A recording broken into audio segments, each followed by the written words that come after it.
Bonjour à tous, heureux de vous retrouver sur ce plateau de KTO. Eh bien, figurez-vous que dans un an, à la même date, la cathédrale Notre-Dame de Paris sera rouverte au culte et aux visiteurs, aux pèlerins. Ce sera le 8 décembre 2024, en la fête de l'Immaculée Conception, fête du chapitre de la cathédrale et du séminaire de Paris.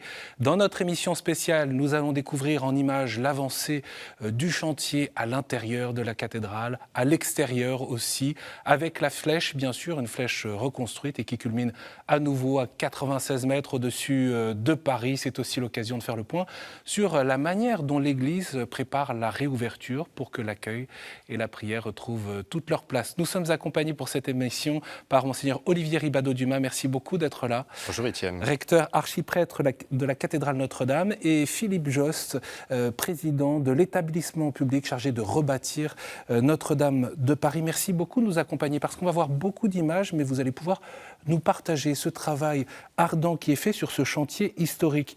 Le président de la République, Philippe Jost, effectué une visite du chantier ce vendredi. Les délais seront tenus, a-t-il dit. Les délais seront tenus. Nous y comptons bien, nous sommes totalement déterminés et à l'heure qu'il est, nous sommes confiants parce que nous sommes dans les temps.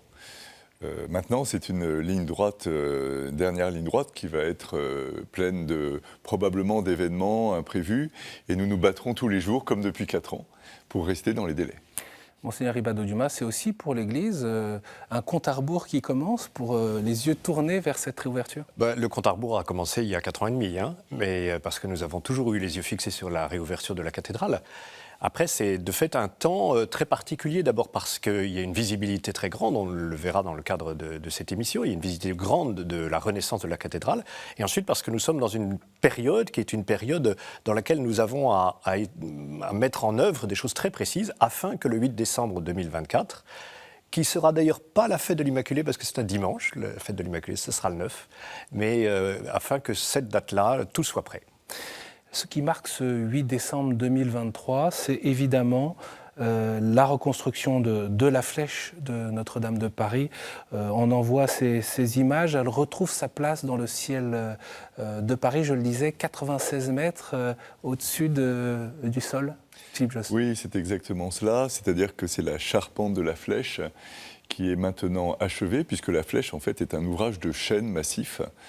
Et cette charpente est surélevée d'une croix. C'était important pour nous à plusieurs titres. D'abord parce que dans la planification de nos travaux qui nous mènent à la réouverture le 8 décembre 2024, il fallait que cette flèche soit achevée ce 8 décembre pour tous les travaux qui s'enchaînent ensuite. Mais c'est également symboliquement un très bel événement, parce qu'on a tous en tête l'effondrement de la flèche dans l'incendie, qui en avait marqué la violence. Et donc ce relèvement de la flèche dans le ciel de Paris, eh bien, je crois que ça nous montre qu'on est vraiment maintenant proche de la réouverture de la cathédrale. Oui, c'est très symbolique, des images se substituent à d'autres. C'est vrai qu'on a en tête, on est encore traumatisé par cette flèche dévorée par les flammes. Oui, parce que c'est vrai que c'est le symbole de la cathédrale qui risquait de s'effondrer. Et en même temps, nous sommes, je crois, vraiment passés, avec l'apparition de la charpente et avec l'apparition de la flèche, à nouveau dans le ciel de Paris, à une autre étape psychologique. C'est-à-dire, on n'a plus le regard en arrière vers l'incendie qui a traumatisé le monde entier, mais on a vraiment le regard rempli d'espérance vers cet avenir qui, dans un an, marquera une nouvelle étape de la cathédrale.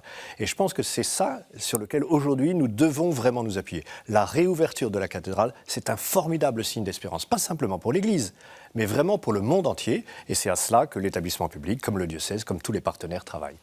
La visite du président de la République, je l'évoquais, elle a commencé justement tout là-haut. Vous l'avez emmené, Philippe Jost, en haut de cette flèche en cours de reconstruction. Le président de la République était attaché à marquer cette date du 8 décembre parce qu'il a pris l'engagement solennel d'être au rendez-vous. Et donc, dès qu'il est arrivé dans la cathédrale, eh bien, nous l'avons emmené tout en haut de la flèche.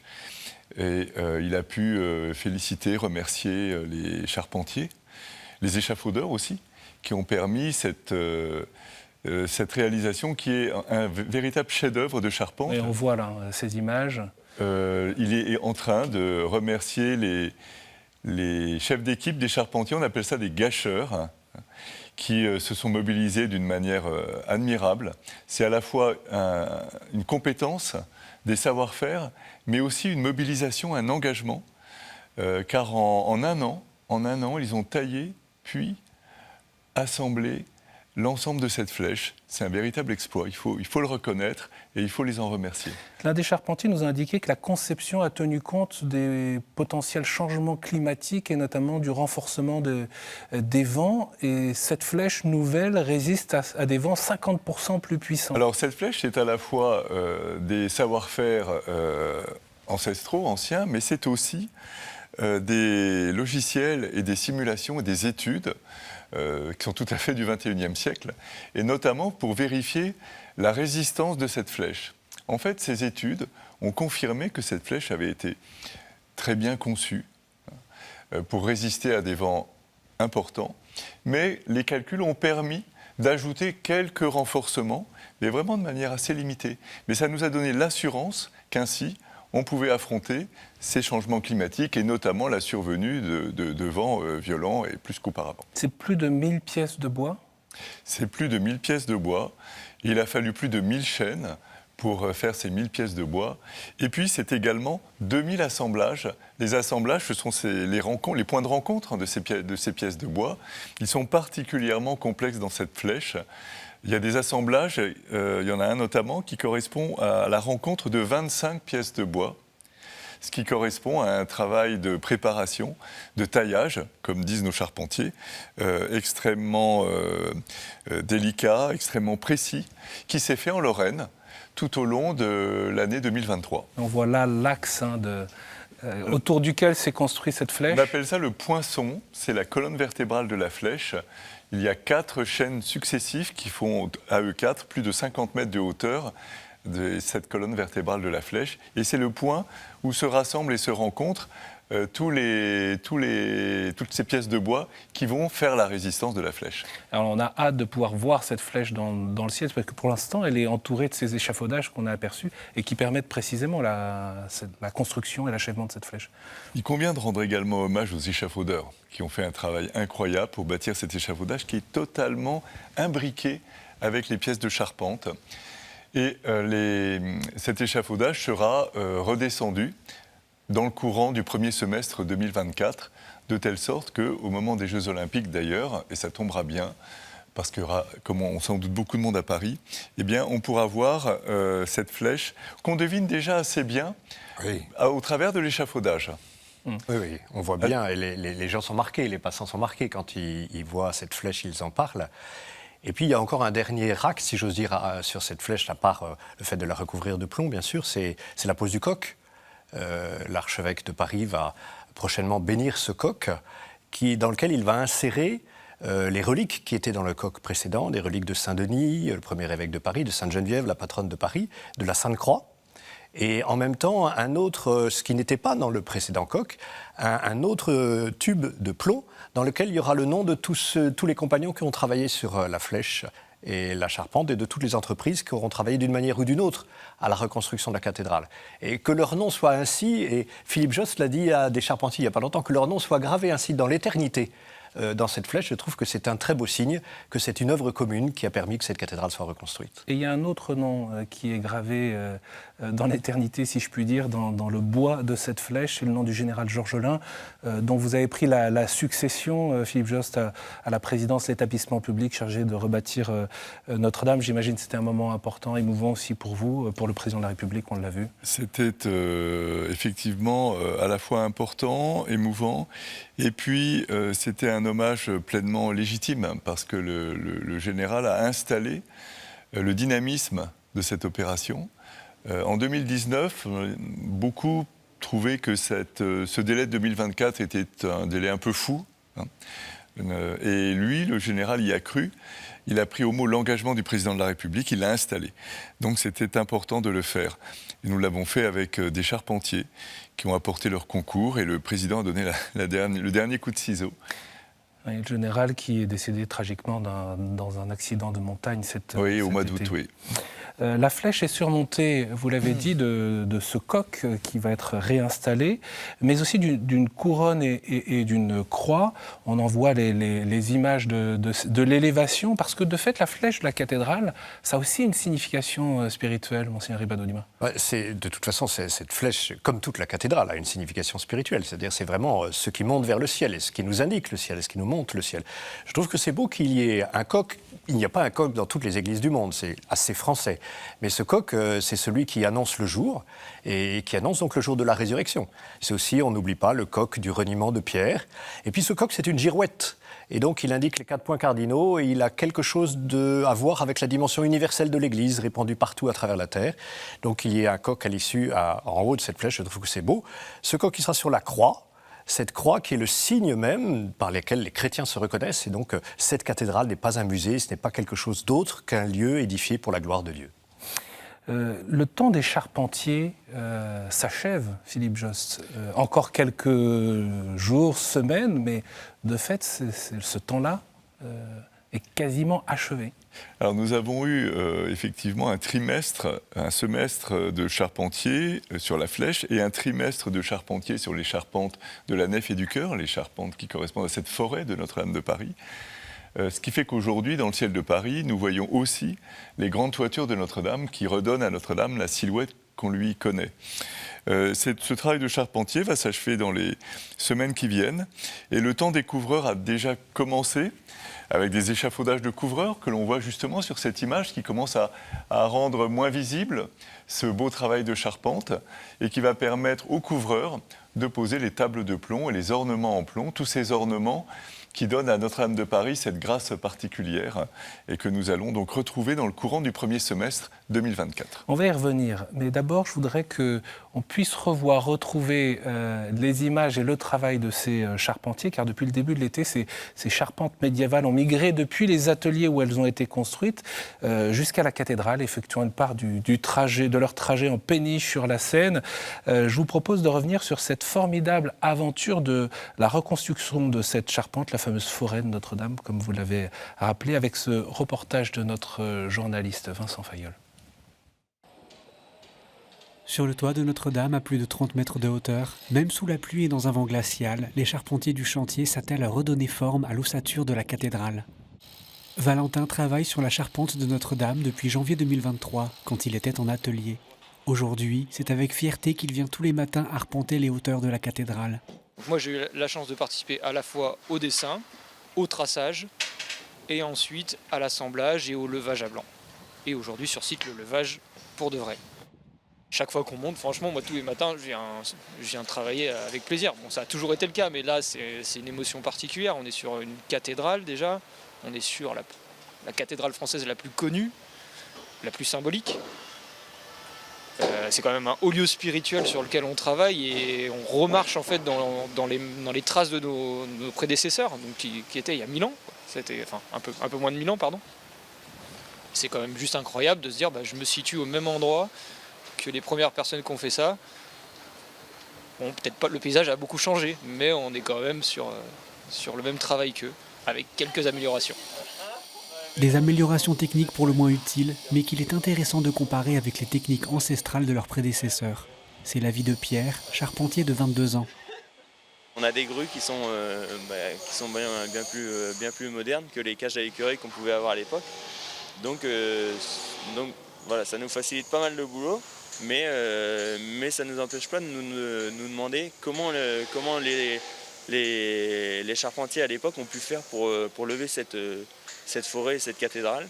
Voilà, donc on se pose beaucoup de questions sur tout ça et on a l'aide des discussions très riches justement avec des historiens ou d'autres charpentiers qui eux lèvent encore avec ces techniques-là et ça enrichit pas mal notre savoir.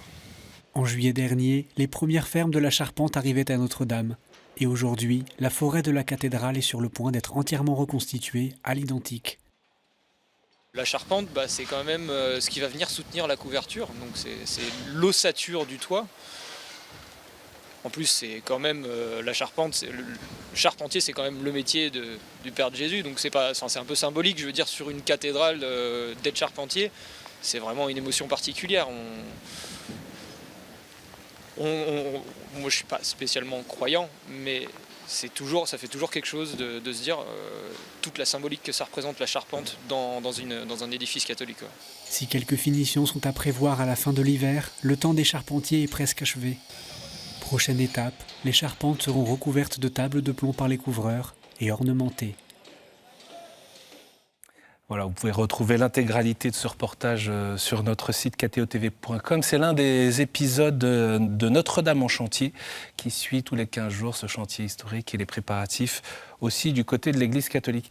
De fait, Monseigneur Olivier Ribado-Dumas, Philippe Jost, la cathédrale retrouve sa silhouette avec ce travail des charpentiers, une minutie.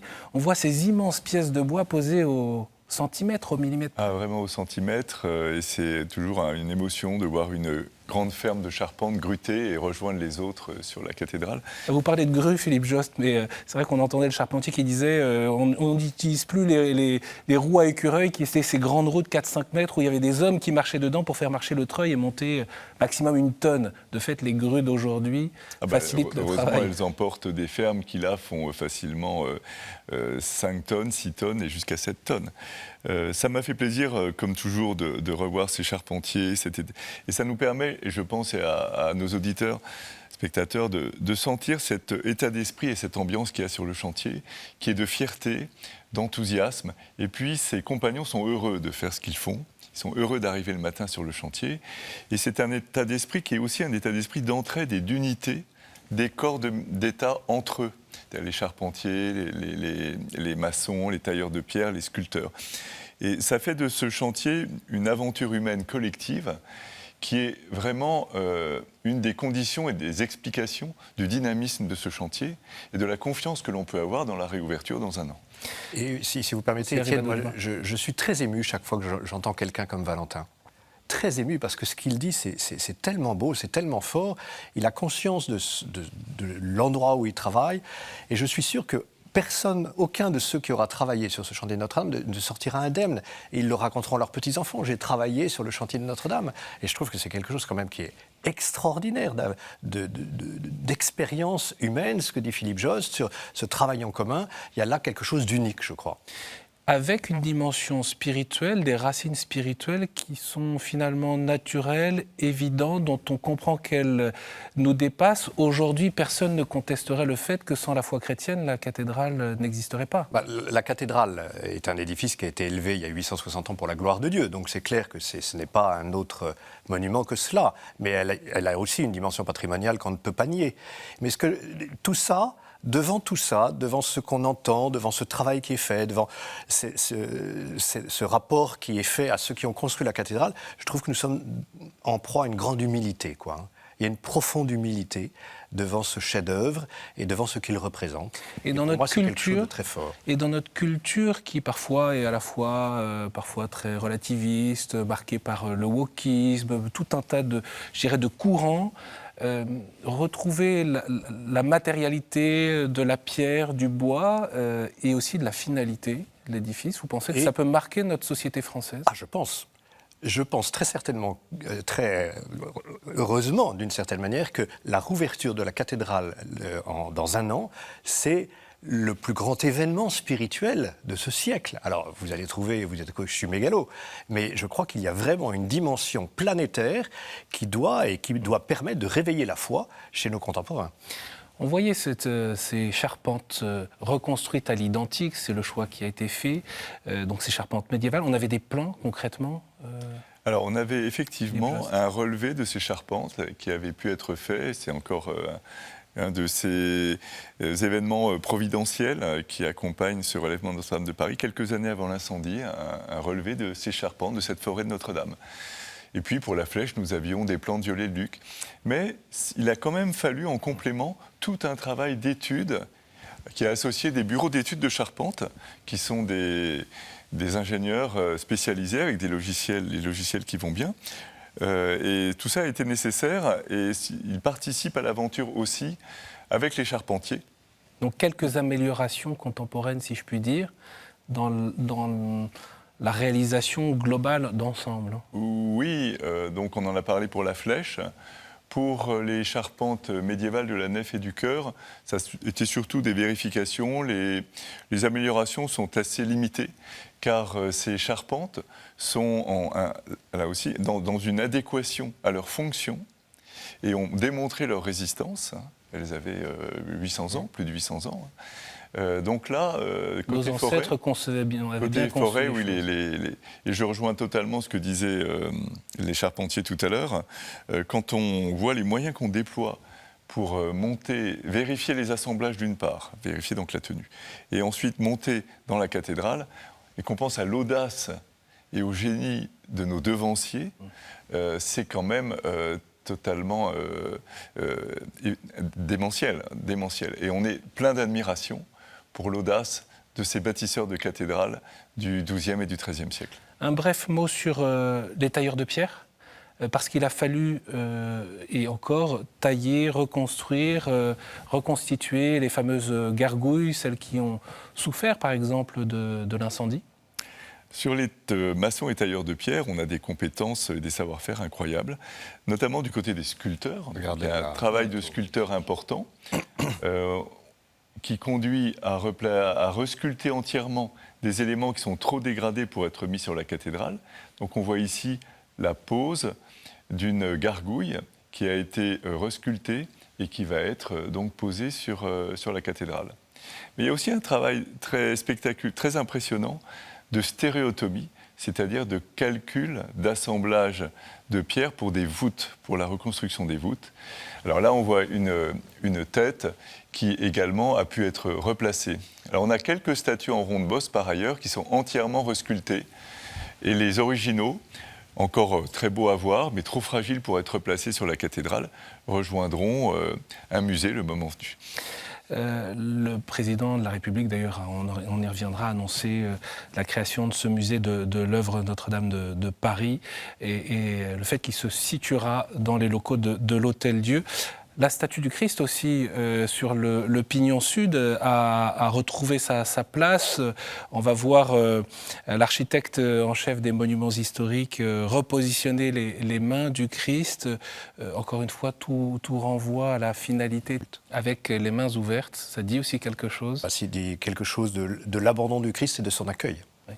J'ai encore dans l'oreille le propos du président de la République lors de sa visite sur la question de la laïcité, parce qu'on sait qu'en France, c'est toujours un sujet à la fois sensible, qui peut être l'objet de polémiques. Je retiens la phrase qu'il a prononcée hier: la laïcité, ce n'est pas l'effacement des religions, c'est pas nouveau qu'il le prononce, mais aussi le fait de dire, et la bouche d'un président de la République française, c'est intéressant, même si c'est une réalité assez évidente, que ce quelque chose de spirituel permet à nos concitoyens de vivre et de tenir bon.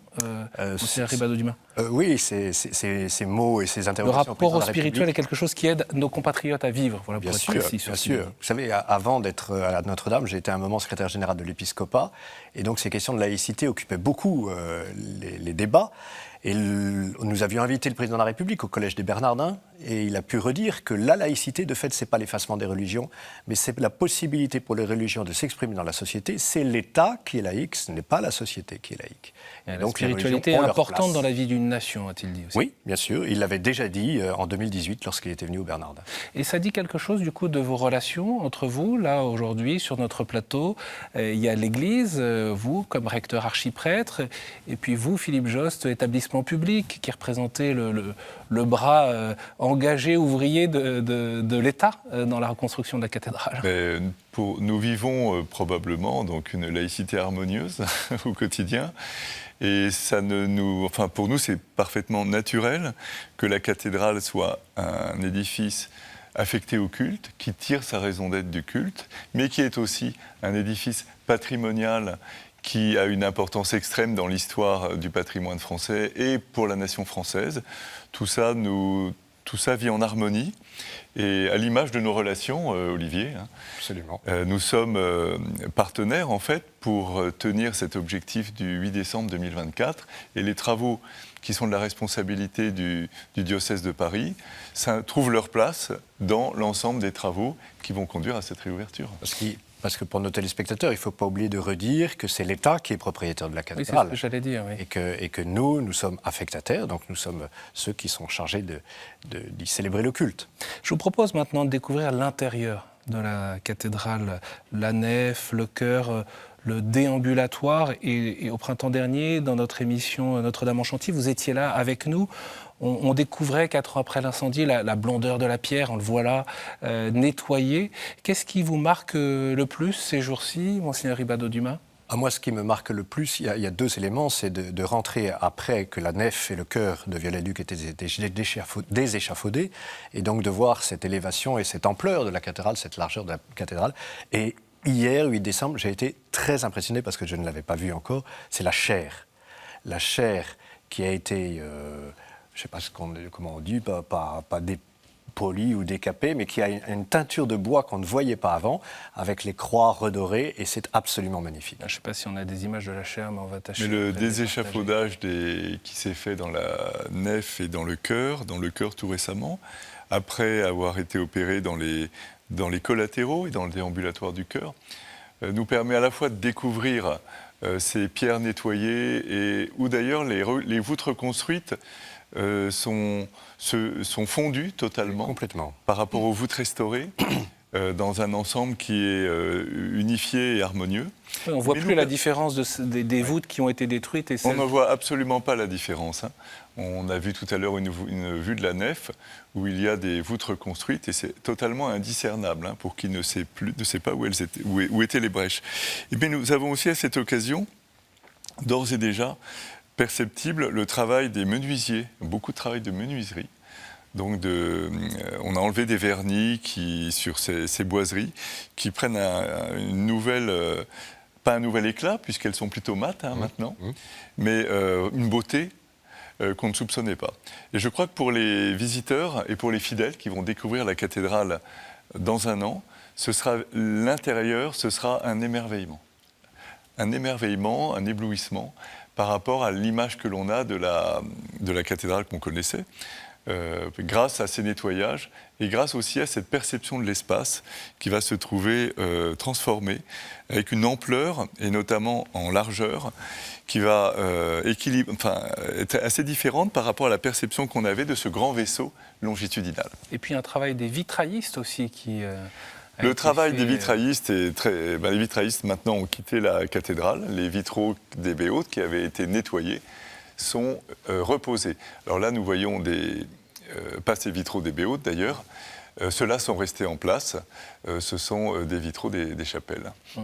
L'annonce du président de la République, après proposition de l'archevêque de Paris, sur cette série de vitraux contemporains figuratifs, quelle est leur importance pour que l'on puisse saisir, Monseigneur Ribado-Dumas ?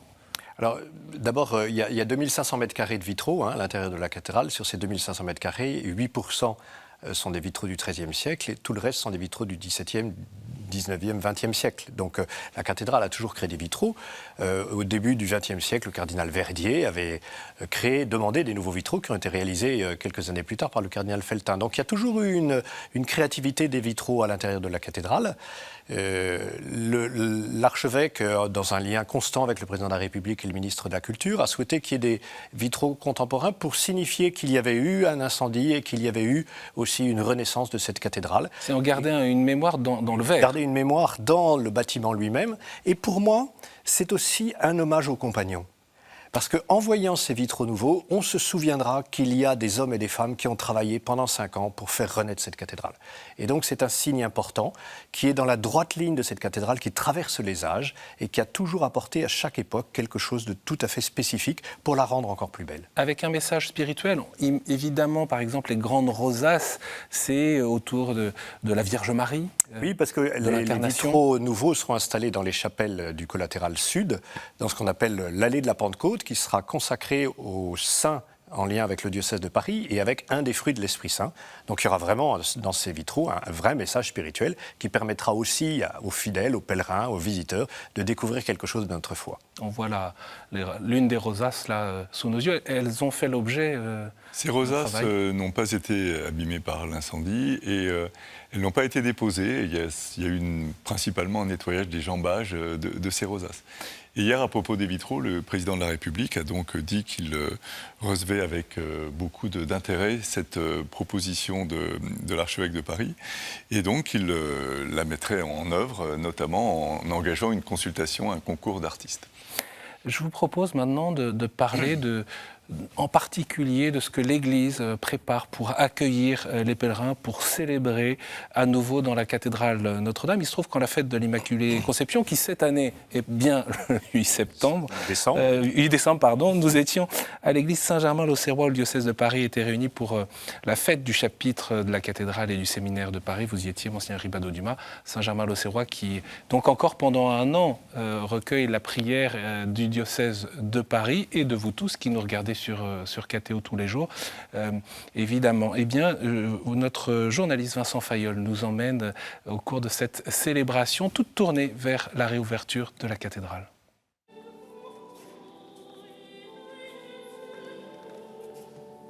La Vierge du Pilier, cette statue de Notre-Dame de Paris est encore à Saint-Germain-l'Auxerrois pour un an avant de rejoindre la cathédrale. En ce 8 décembre, l'Église accueille la fête du chapitre et du séminaire de Paris lors de la messe présidée par l'archevêque Monseigneur Ulrich. C'est une joyeuse fête que celle de l'Immaculée Conception, qui rassemble ainsi symboliquement tout notre diocèse dans l'attente du jour prochain, dans un an, où nous pourrons entrer de nouveau dans Notre-Dame de Paris. Le père Emmanuel Boudet, doyen du chapitre des chanoines de Notre-Dame, compte les jours. Moi, j'ai été ordonné à Notre-Dame. Pour moi, c'est vraiment un manque depuis toutes ces années. Et y retourner, c'est notre vie. C'est la vie du diocèse de Paris, c'est la vie des différents prêtres à Paris, surtout ceux qui ont été ordonnés. C'est la vie du peuple de Paris. C'est le peuple du monde qui veut retrouver cette cathédrale. Donc oui, on a hâte. En ce jour, de nouveaux chanoines ont reçu leur croix du chapitre de Notre-Dame, avec la mission d'assurer le service de la prière dans la cathédrale. Tout le diocèse de Paris est invité à prier en vue de la réouverture dans l'année qui vient. Confions à l'intercession de la Vierge Marie le chemin qui nous conduit jusqu'à la réouverture de notre cathédrale. Nous pouvons dire ensemble, avec Marie, l'Immaculée, qui a accueilli toute grâce, nous nous préparons tout au long de cette année à habiter de nouveau notre cathédrale. Je vais prier pour Notre-Dame, la prière à Notre-Dame. La cathédrale, c'est au-delà de la maison du Seigneur, c'est aussi la maison de mon enfance. Elle est privée de nous sommes privés d'elle. Ça va être merveilleux d'à nouveau y retourner, ça va être une grâce. Pour l'instant, c'est sur le parvis que pèlerins et touristes peuvent confier une prière à Notre-Dame. Pendant ce temps, les préparatifs de la réouverture vont bon train pour les accueillir à nouveau après l'ouverture des portes. Chaque jour, elle va reprendre son rythme de prière, son rythme de célébration, qui commencera notamment le matin avec l'ouverture des portes. À la sonnerie de l'Angélus, les fidèles pourront se retrouver autour du baptistère. Et ce sera le lieu où on pourra faire avec la prière de l'Angélus la mémoire de notre baptême, en récitant ensemble la prière de l'Angélus. Nous travaillons à la mise en place de cette atmosphère de prière dans la cathédrale, de sorte que quand les portes s'ouvrent, on n'entre pas dans un musée, mais on entre dans un lieu de prière. Les équipes planchent aujourd'hui sur la mise en place de nombreux supports pour l'accueil des visiteurs, et notamment des jeunes. On a à cœur évidemment d'accueillir tous les publics et on sait qu'on sera nombreux. Et donc on tient vraiment à ce que toute personne se sente accueillie et sur le parvis et à l'intérieur de la cathédrale. On est en train de mettre en place avec nos partenaires des parcours enfants pour une visite un peu plus ludique. Et puis on a des livrets de visite qu'on est en train de mettre en place également en différentes langues pour tous. Enfin, un nouveau logo a été pensé dans une symbolique de renaissance. Vous découvrez à nouveau la silhouette et la flèche de la cathédrale qui se dessine au travers de ce logo, cette silhouette et cette flèche si emblématiques et que le monde entier connaît. Et vous voyez que de cette façade émane comme un cœur battant et rayonnant, un cœur spirituel présent au cœur, au plus profond de la cathédrale. Et de ce cœur battant sortent 40 rayons, signe de la renaissance après l'épreuve. 40 rayons comme 40 ans du peuple de Dieu dans le désert avant la terre promise, 40 jours de Jésus dans le désert avant sa vie publique et 40 jours de carême avant de fêter la résurrection. Un signe fort pour manifester la renaissance de la cathédrale, appelée à témoigner de la présence réelle du Christ dans le monde. Voilà pour un petit regard sur les préparatifs et la fête et la prière qui vous a réuni, Monseigneur Ribado, demain, ce 8 décembre 2023. Si une copie de la Vierge du Pilier a été installée sur le parvis pour permettre la prière, l'original est à Saint-Germain-l'Auxerrois, on l'a vu. Oui. Quand est-ce qu'elle va être réinstallée à Notre-Dame ? Alors elle sera réinstallée quelques semaines avant l'ouverture de la cathédrale. Mais ce qui paraît important, c'est qu'elle ne soit pas installée, j'allais dire, nuitamment, qu'on ne prive pas Saint-Germain-l'Auxerrois de sa statue pour que pendant la nuit, elle arrive à la cathédrale. Donc en travaillant en lien avec l'établissement public, avec la préfecture de police, nous souhaitons que quelques semaines avant l'ouverture de la cathédrale, elle puisse la réintégrer en passant à travers les rues de Paris pour que les Parisiens qui le veuillent puissent se recueillir et se réjouir de voir cette statue qui est un peu le symbole de la cathédrale quand même, retrouver le lieu d'où elle est partie il y aura 5 ans. Mais cette statue, elle ne pèse pas 20 kilos, hein, elle pèse quelques tonnes et donc il y a toute une logistique à mettre en place pour ça, mais ce sera un bel événement aussi. Qu'est-ce que vous pouvez nous dire de la réouverture de l'événement ? C'est un moment, plusieurs moments ? C'est un moment qui dure longtemps. Et c'est une journée qui va durer presque une année entière. L'archevêque souhaite donc, en lien avec le président de la République, que la cathédrale puisse ouvrir le 8, peut-être le 7 au soir, pour l'ouverture des portes. L'idée est d'avoir un triduum, une octave et puis une année, si vous voulez, dans ce rythme-là. Donc il y a d'abord l'ouverture des portes avec le discours du président de la République sur le parvis, l'entrée de l'archevêque dans la cathédrale. Il y a un beau rite de l'ouverture des portes. Et ce jour-là, il y aura aussi le réveil de l'orgue, puisque l'orgue s'est tu depuis 5 ans et il faut le réveiller.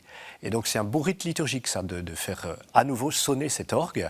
Et puis un Magnificat ou un Te Deum, on verra le moment venu. Et puis, très vite, le lendemain, au cours de la messe, il va falloir consacrer l'autel, puisque l'autel est nouveau, et un autel est consacré avec le Saint-Crème, qui sert pour le baptême, pour les ordinations, pour les confirmations. Donc ce Saint-Crème va être déposé sur l'autel, vraiment huilé, si j'ose dire. L'autel sera vraiment consacré par ça. Et il y aura la bénédiction des autres éléments, l'ambon pour les lectures, la cathède, le baptistère à l'entrée de la cathédrale, le tabernacle, dans une grand-messe solennelle. Vous parlez du mobilier liturgique. Oui. On va en voir évidemment des images, mais peut-être vous pouvez nous dire ensuite, effectivement, comment, après cette séquence de rouverture, il y a ensuite toute l'année qui... Oui, il y a donc, après cette octave, il y a de fait une année qui va être une année de réjouissance. D'abord parce que il y a un certain nombre d'inaugurations, d'une certaine manière, qui vont avoir lieu. Les premières fois. Les premières fois. Et puis, nous savons que dans les chapelles nord, nous avons le projet, nous l'avons expliqué au mois de juillet dernier, d'avoir des tapisseries. Toutes ces tapisseries ne sont pas prêtes pour la réouverture, donc on les installera petit à petit. Il y aura un certain nombre d'autres événements qui auront lieu, le premier Noël. N'oublions pas non plus l'importance de la maîtrise de Notre-Dame de Paris, qui va avoir des concerts, qui va reprendre ses concerts, les auditions d'orgue qui vont reprendre aussi, tout ça va redonner vie à la cathédrale petit à petit. En n'oubliant pas que la cathédrale que nous allons retrouver le 8 décembre n'est pas celle du 16 avril 2019. Pourquoi vous nous dites ça ? Parce qu'on a envie de retrouver notre cathédrale C'est Notre-Dame. notre cathédrale, mais en même temps, elle aura un aspect nouveau. Et puis le fonctionnement avec lequel nous étions habitués, avec lequel les salariés étaient habitués, les sacristains, les gardiens, tout ce que vous voulez, ce fonctionnement ne sera plus le même. Le chœur ne sera plus le même, les déambulations ne seront plus les mêmes, les consignes de sécurité ne seront plus les mêmes. Donc il faut réapprendre à réhabiter notre cathédrale. Un mot sur l'orgue, Philippe Jost, on en est où ? L'orgue a été entièrement démonté, on se le rappelle, les 8000 tuyaux, et c'est également sa machinerie. Tout cela a été déposé, nettoyé, et est en cours de repose. On a d'ores et déjà reposé un bon millier de tuyaux. Et là encore, nous sommes vraiment dans les temps, donc on est certain que l'orgue résonnera le 8 décembre 2024. Et en voyant ces témoignages qu'on a entendus tout à l'heure, je pensais que vraiment cette attente, cette espérance de ces catholiques de Paris, et au-delà des catholiques de Paris, des amis de Notre-Dame, des amoureux de Notre-Dame, qui sont nombreux en France et dans le monde, nous oblige, nous qui avons encore un an à travailler d'arrache-pied, pour que ce que tu évoques... Olivier, soit réalisé, c'est-à-dire que le 8 décembre 2024, on puisse retrouver cette cathédrale. On est porté par cette attente et cette espérance que l'on ressent bien, par exemple aussi lors des Journées européennes du patrimoine, quand on fait un village du chantier, eh bien, on a des contacts avec tous ces amis de Notre-Dame qui sont extrêmement porteurs pour nous et pour tous nos compagnons. Alors, on parlait à l'instant du nouveau mobilier liturgique. Il a été confié à Guillaume Bardet, choisi parmi 69 candidatures.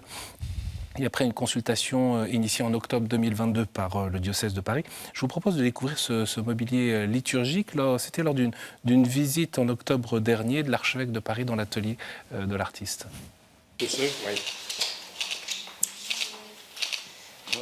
Des essais de génuflexion pour prendre la mesure du futur autel de Notre-Dame.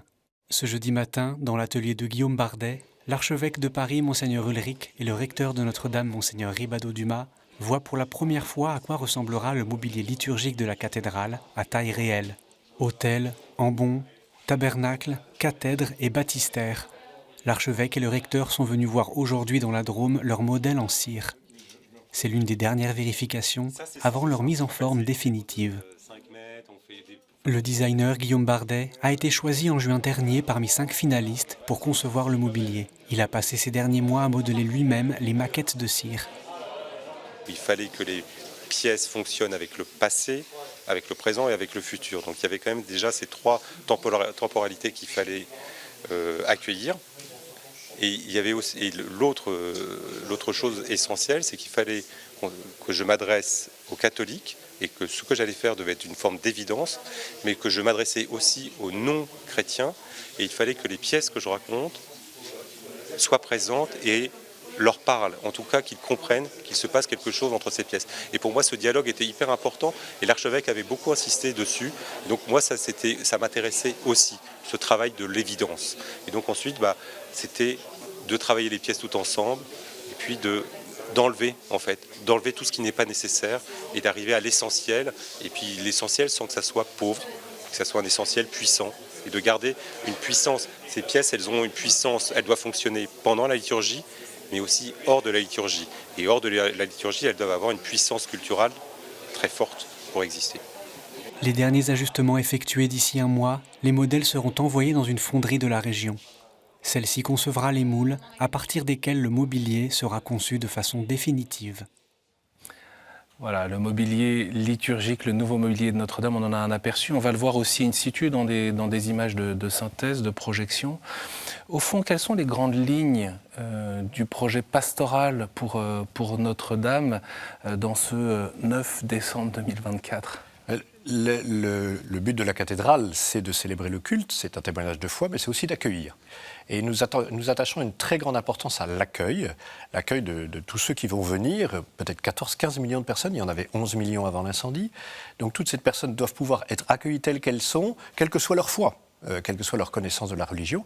Et donc, la première chose, c'est de construire, ce que nous avons travaillé, c'est de construire ce chemin de pèlerinage à l'intérieur de la cathédrale pour permettre que la déambulation dans la cathédrale ait un sens et permette à tous ceux qui viendront de découvrir quelque chose de notre foi, de découvrir aussi par la beauté quelque chose de Dieu et d'avoir véritablement, de vivre une expérience spirituelle. On voit bien que dans la cathédrale, il y a quelques points de passage qui seront très forts sur le plan religieux. Il y a le baptistère à l'entrée de la cathédrale, qui signifie que le baptême est l'entrée dans la vie chrétienne. Et puis, à l'opposé, dans la chapelle axiale, comme on le dit, derrière la Pietà, il y a le grand reliquaire. La grande croix dorée. Oui. Il y a la grande croix de Marc Couturier. Et derrière, il y a le reliquaire de la couronne d'épines. Reliquaire qui sera beaucoup plus monumental que le prédécesseur, parce que nous l'avons voulu à l'échelle de la cathédrale, à l'échelle de cette relique. Et j'ai souhaité, comme recteur, que ce reliquaire puisse être aussi un lieu de dévotion populaire pour que les gens puissent le toucher. Et donc c'est un magnifique travail fait par Sylvain Dubuisson, très compliqué, parce que vous imaginez bien que pour garder la couronne d'épines, il y a des conditions de sécurité qui sont extrêmement drastiques, et donc il a fallu jouer avec tout ça. Mais on pourra toucher le reliquaire, déposer des bougies au centre de cette grande iconostase en cèdre. Donc on ne pourra pas déposer des bougies à côté, mais de fait il y aura des lumières autour de ce reliquaire, mais dans la chapelle. Et puis voilà, ce sera un lieu de prière. Vraiment le souhait, c'est que Notre-Dame soit un lieu de prière. Toutes les chapelles Donc il y a 14 chapelles dans le déambulatoire. Toutes les chapelles sont des lieux de dévotion dans lesquels on pourra rentrer. Il y aura et ça, c'est nouveau. Oui, c'est nouveau. Il y aura un banc, un prie-dieu.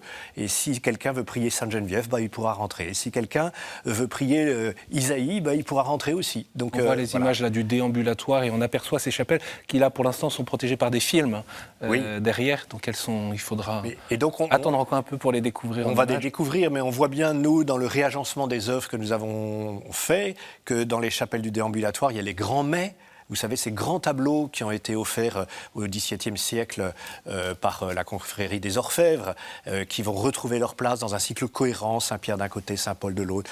Il y a la statuaire qui a été remise en place. Donc, il y a une titulature, ce qu'on appelle une titulature des chapelles. Chaque chapelle a un titre, mais cette titulature qui correspond dans le côté nord à un prophète de l'Ancien Testament et un thème de l'Ancien Testament, les saints de Paris et un fruit de l'esprit dans le côté sud, vont permettre d'entrer petit à petit dans le message chrétien et dans la découverte de la foi aussi, par l'art et par ce qui y sera dit. Et c'est vrai aussi pour l'attachement des Parisiens et des catholiques parisiens. On entendait tout à l'heure un des témoignages. Ce sera aussi un lieu de prière pour ces Parisiens. Mais bien parce sûr, que c'est aussi leur cathédrale. C'est la maison de tous à Paris. C'est l'église mère, c'est la maison où chacun se trouve accueilli. Et du coup, il y aura pour les fidèles une entrée particulière, ce qu'il n'y avait pas jusqu'à maintenant. La gestion des flux à la cathédrale sera très compliquée, d'autant plus qu'on ne l'a pas dit encore, mais le 8 décembre 2024, c'est la réouverture de la cathédrale, mais ce n'est pas la fin des travaux. Philippe le sait bien, il y a toute cette phase 3 sur le chevet qui va continuer. Donc après 2024, jusqu'en oui, après 2024. 2030 On est en train d'établir un calendrier, mais ce que nous savons, c'est que nous commencerons par le chevet de la cathédrale et également la restauration extérieure de la sacristie. C'était des parties de la cathédrale qui étaient en mauvais état dès avant l'incendie et qui nécessitaient des travaux urgents. Et grâce à la générosité des donateurs et des mécènes, que nous ne remercierons jamais assez, nous avons, au-delà des travaux de réouverture de la cathédrale, nous avons la possibilité d'engager ces restaurations qui sont urgentes. Et puis il y a les travaux de la ville de Paris aussi, Étienne, les travaux de la ville de Paris pour l'aménagement des abords de la cathédrale. Et donc cette question de la gestion des flux est quelque chose de très important. L'accueil, c'est aussi permettre aux gens de ne pas passer des heures sur le parvis de la cathédrale avant d'y rentrer. Et donc il y a tout un système mis au point de dématérialisation des files d'attente pour leur permettre de savoir combien de temps ils vont attendre et pendant ce temps-là d'aller visiter autre chose et de revenir avec une entrée privilégiée. En tout cas, on entend ce souhait que Notre-Dame puisse être pas seulement un lieu de visite, mais aussi un lieu de dévotion populaire. Et on a pu vous entendre aussi dire que Notre-Dame soit un vrai sanctuaire marial. Oui. Mais alors c'est un peu une surprise, parce qu'on se dit cathédrale Notre-Dame de Paris, elle était déjà sous le patronage de la Vierge Marie. Et elle le demeure. Mais ce que nous souhaitons, c'est que la dévotion mariale soit un peu plus marquée. Alors j'ai peut-être été aussi déformé par mon passage au sanctuaire de Lourdes, mais je me rends compte à quel point la dévotion mariale, et notamment la prière du chapelet, est quelque chose de très beau. Et nous souhaitons que tous les jours, il y ait un très beau chapelet médité à Notre-Dame dans l'après-midi. Et c'est du coup un souhait d'un accueil missionnaire par le fait même que vive la cathédrale et que la prière vit dans la cathédrale. Donc la mission et l'annonce de l'Évangile se fait par la découverte de toutes ces œuvres d'art qui nous disent quelque chose de l'Évangile et aussi par le témoignage de foi vivant, vécu à l'intérieur. On a évoqué tout à l'heure le musée annoncé par le président de la République, le musée de l'œuvre de Notre-Dame de Paris, situé dans les locaux de l'Hôtel-Dieu, pour retrouver, je le cite, la cohérence du site, cathédrale Hôtel-Dieu. Philippe Jost, un mot sur ce sujet ? Le président a confirmé son intention d'engager la réalisation de ce musée, et il a annoncé que le choix serait de le faire dans l'Hôtel-Dieu, ce qui paraît très... l'endroit idoine. Maintenant, il y a une réflexion à poursuivre, hein, bien sûr, mais ce que nous savons déjà, c'est qu'il permettra de comprendre, pour ces 14 millions de visiteurs, hein, ce qu'est la cathédrale, sa signification, son histoire, mais il permettra aussi de donner témoignage de ces savoir-faire qui permettent d'entretenir et de restaurer, quand c'est nécessaire, les cathédrales et la cathédrale Notre-Dame de Paris plus particulièrement. Un dernier mot pour conclure cette émission spéciale, un an avant la réouverture de la cathédrale. Où puisez-vous votre énergie, votre courage, votre ténacité? Parce que j'imagine, vous ne nous l'avez pas forcément dit, mais qu'il y a parfois des difficultés, des épreuves, des aléas, des imprévus. Il y en a toujours, on le sait bien, pour ceux qui sont familiers des chantiers. Philippe Jost. D'abord, nous sommes sur une œuvre, une mission magnifique qui a du sens. On l'a évoqué, hein, le sens de cette mission. Nous avons un engagement de calendrier. C'est extrêmement mobilisateur. C'est évidemment très exigeant, mais c'est extrêmement mobilisateur. Et puis, nous sommes portés parce que nous sommes ensemble dans cette aventure humaine collective, avec cette fierté, cette joie, cet enthousiasme que nous avons vu au fil de ces images. Monseigneur Ribado-Dumas. Moi, il y a plusieurs choses. D'abord, c'est une mission qui m'a été confiée par l'archevêque et j'essaye de la remplir au mieux. Non pas tant pour que je puisse rentrer dans la cathédrale, mais pour que le peuple de Dieu puisse y rentrer. Et pour moi, c'est fondamental que le peuple de Paris, que le peuple de Dieu réparti partout dans le monde puisse retrouver Notre-Dame.